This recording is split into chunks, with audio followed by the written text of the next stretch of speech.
What's up, guys, and welcome back to Deanie's Den. Y'all, my lashes look real crazy, but it's because I slept on them and I'm not gonna take them off. Today's video is a little extreme. It's emotional. So yeah, let's get into this. And I welcome any and all comments, however you may feel. And yeah, so when I was about 18 or 19 years old, I was what I consider to be sexually assaulted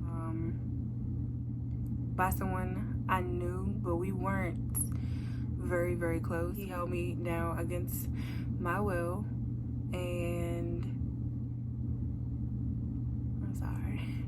He held me down against my will. I kept saying, no, I don't want to do this. What are we doing? Like, I'd stop. He didn't. I don't consider it rape because although he was forcing himself onto me and pulling my clothes down, I ultimately told myself to just go with it because I didn't want to be labeled a rape victim. I didn't want to say I was raped. I didn't want to be that girl. I don't want to be a rape victim. I don't. So I decided to go with it. I didn't say okay, but in my mind I was telling myself go with it, and it hurt. I had only had sex probably once, and as I've been thinking about it lately, he kind of took some of my innocence. He was cool. He was a very popular person in the DMV area. He was well known. He was attractive, but that doesn't call for you to do what you did. You know what I'm saying? I remember everything, and I don't carry myself as though I've been through like traumatic instances like that, but I remember everything. I remember how my bed was. I remember what was on the TV. I remember where the TV was placed.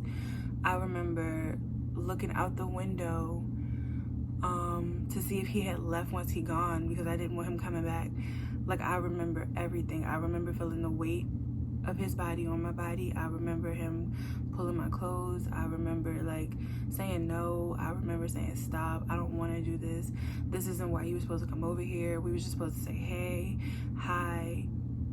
And in order to not be a rape victim, I told myself mentally, this is okay, this is okay, this is okay, you're okay, because you're in control as long as you say you're okay. Regardless if you're telling him no and I couldn't get him off of me and I'm pushing on him and he's like pinning me down, you are okay, because if you go along with it, you're not a rape victim. Does that make sense? No. It didn't make sense then, and I'm 30 years old now and it doesn't make sense still.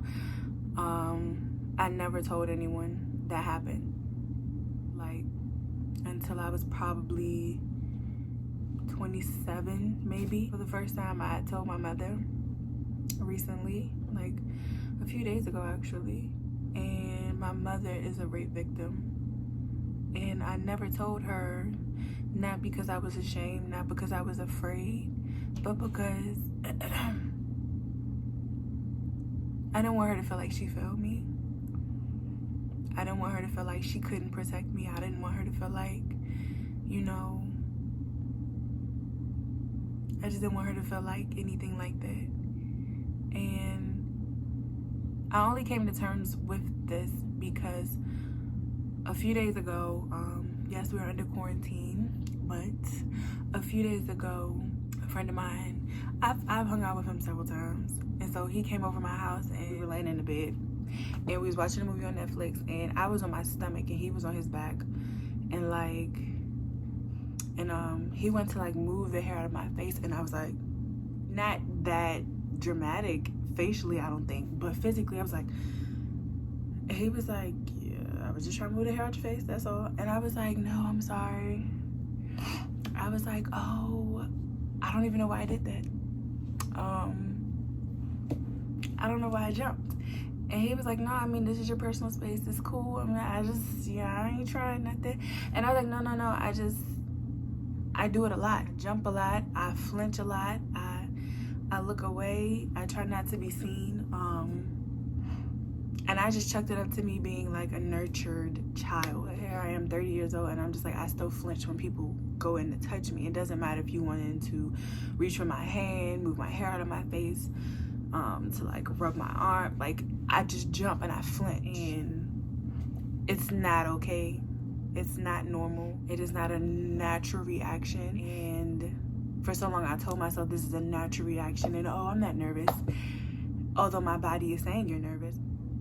In the midst of this, my friend texted me, and it was so wild and crazy he did this. And my friend texted me and was like, did you hear about the DMV rape page? No, he was like, would you ever be willing to tell your story anonymously? And I was like, anonymously?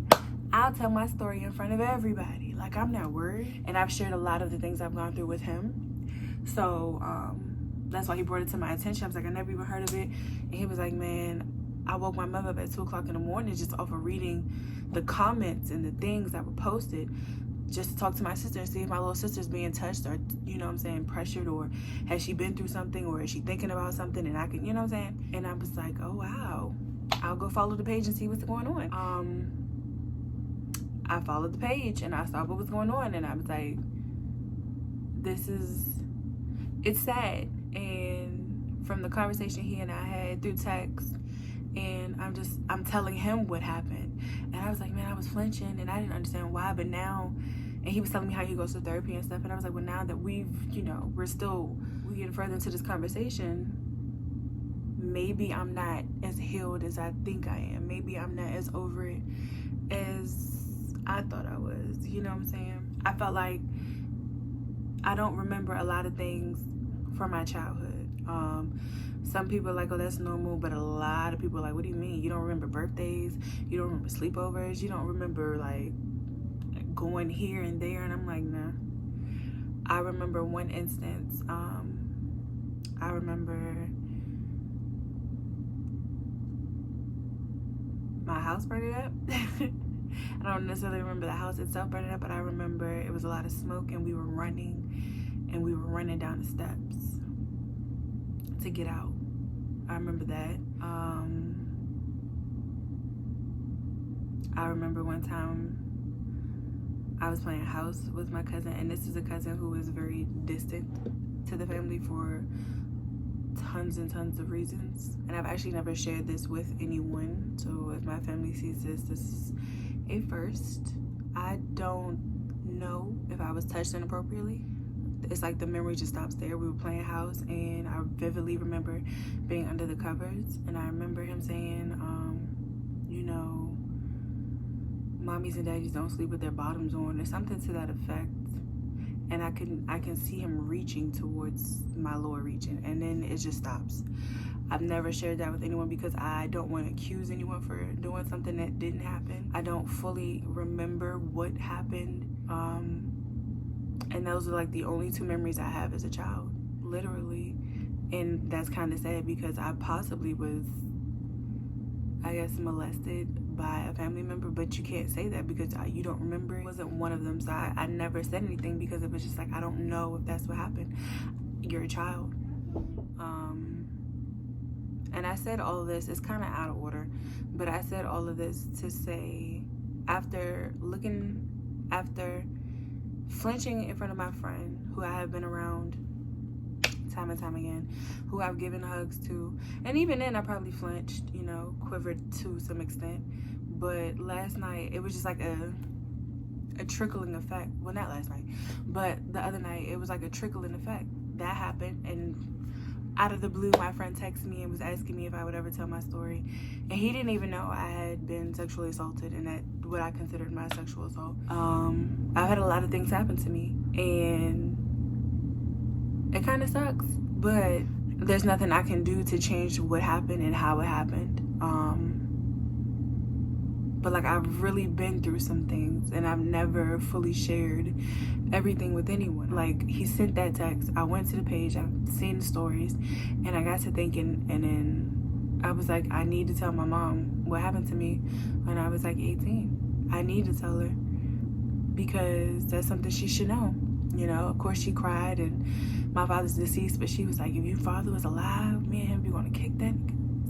And I was like, I'm with it. I put that memory out of my head so much I couldn't even tell you his name. And I haven't seen him in years. I couldn't tell you what it looks like now. I don't even know if he's still alive. But like, thinking back to that moment, I probably could have done something else. I could have screamed, I could have yelled, and I was just like, I was just afraid. You feel fear. You feel like you have no control. You feel like you are helpless. And it's weird because, you know, in movies we're like, grab that and hit him with it and kick him and punch him. And when you're in that moment, for me, in that moment, my word should have been enough. And any girl who has gone through this, your word is enough. You shouldn't have to fight someone off of you. You shouldn't have to fight someone to get away from them. Aggressive behavior in a relationship or with a guy or with your whomever is not okay. It's not okay. It is not normal to flinch when someone touches you. It is not okay for someone to make you feel as though you should be nervous for them to touch you. It is not okay. We're all entitled to our personal space and not wanting to be touched, but you shouldn't have to jump. You shouldn't. Your first reaction shouldn't be gasping for air. You shouldn't get nervous when the door closes and you're in a room with someone. You shouldn't feel vulnerable all the time when you're around somebody. You shouldn't feel guarded. That's not a normal reaction, and something has happened to make you feel that way, and that's not okay. Each time something has happened to me, I thought,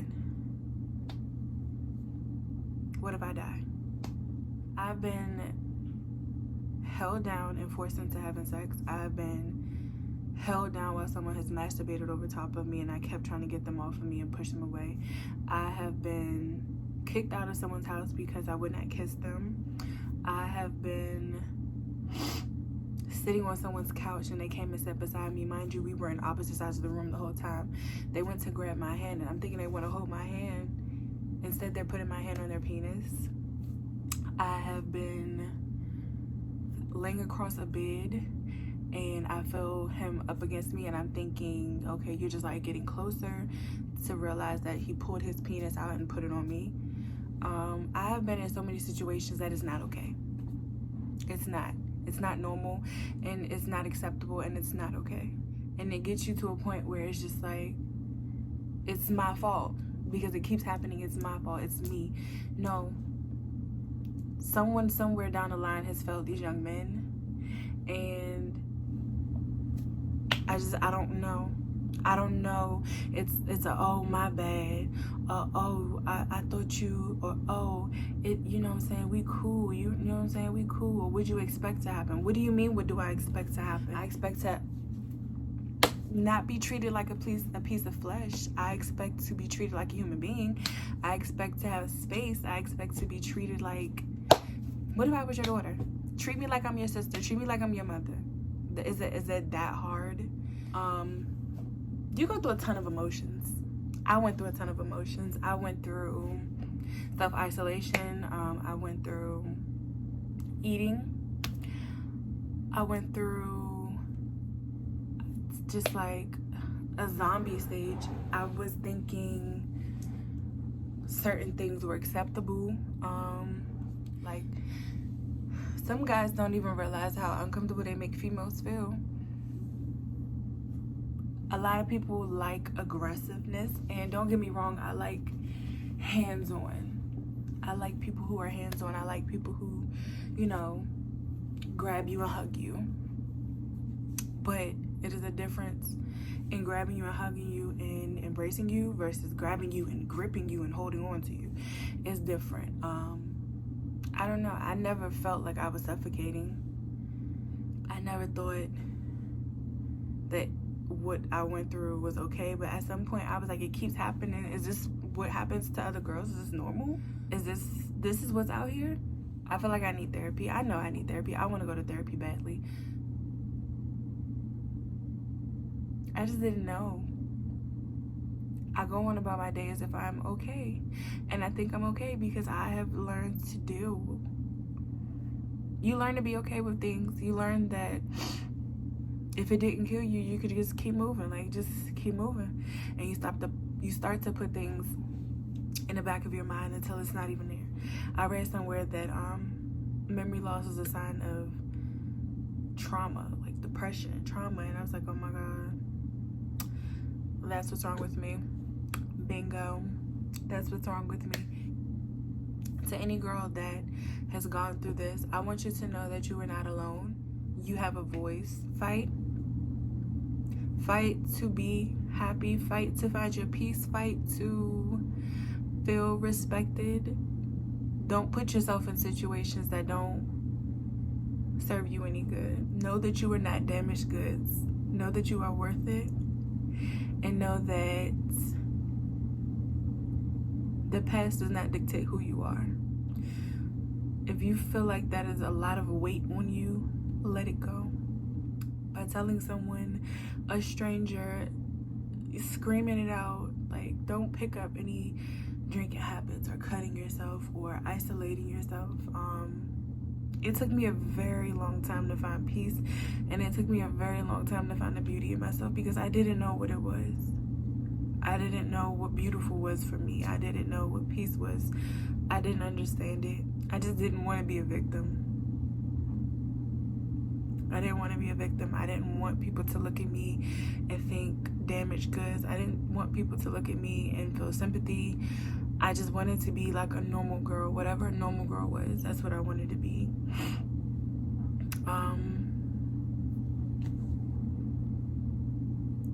And I thought I was fine until I saw those stories on that page. Whether they were true or false, they felt very real. It is not okay for a guy to keep telling you, come on, baby, come on, baby, come on, just let me do this, just let me, come on, like, stop. If I am comfortable with you, I will allow you to have me in any form or fashion. Stop asking, stop pressuring, stop teeter-tottering, stop, come on, just a little bit, just a hit, just this, just let me kiss you, just let me touch you, just let me see. No means no. No means no, no means no, no means no. I don't care if I was laughing. I don't care if I was smiling. I don't care if I text it, I spell it in sign language, I yell it in Spanish. No, period. If a girl says no, she means no. If you say no, that means no. Don't succumb to, well, your body feels. I don't care what my body feels like. My body reacts to touch. No. Don't touch me. No, don't kiss me. No, don't rub me. No, don't hug me. No, don't look at me. No means no, and I don't care if I gotta be a bitch about it. I don't care if you put me out. I don't care. No, I will leave. Goodbye, good day. Teach your son and your brother that a girl says no, she means no. If a girl is drunk and intoxicated, wait till she's sober, because to them, it most likely was not their first, and it definitely was not their last. I just want younger girls who are watching this to know that you don't have to do what he says to be in love or feel love. And even if you are in a relationship with him, you do not have to do anything you don't want to do. Same for young boys who are dating girls who are pressuring them into doing things. You don't have to. Guys, I just wish you understood the weight of your words. I wish you understood how heavy it is to be a female and sometimes feel like you can't outpower him. Verbally, oh, we went head to toe, but physically I'm not sometimes as strong as a guy I'll encounter. I shouldn't have to feel like I wish I had a pocket knife on me just in case this nigga tries something. I shouldn't have to feel that way. I shouldn't have to feel that way. I just wanted to share that. I just want you all to know that if you have gone through any type of rape or sexual assault, it's not okay. Take however long you need to take to heal. Try not to turn to drugs, or some people get raped and just keep having sex. It doesn't erase what happened. It's just a lot of things. Like, I come to realize the things I've gone through make me not want to be touched. I don't like my space because I like being by myself. I like my space because I trust myself. It's hard for me to trust someone else because I don't know what your intentions are. I don't know if you're going to try me. I don't know if you're going to, do anything side-eyed wise. I did want to make this video because I felt like it was important for someone to hear. Hopefully, if you made it this far in the video, you're not crying or anything crazy. But you are understanding that, and I'm going to keep saying it, that you are meant to be loved the right way, and it's going to start with yourself. It has to start with yourself. For any guy who has done something like this, if you still have access to this female or individual, reach out and apologize. And that's all. And I'm going to end this video with, please subscribe, please like, please comment, and we're out.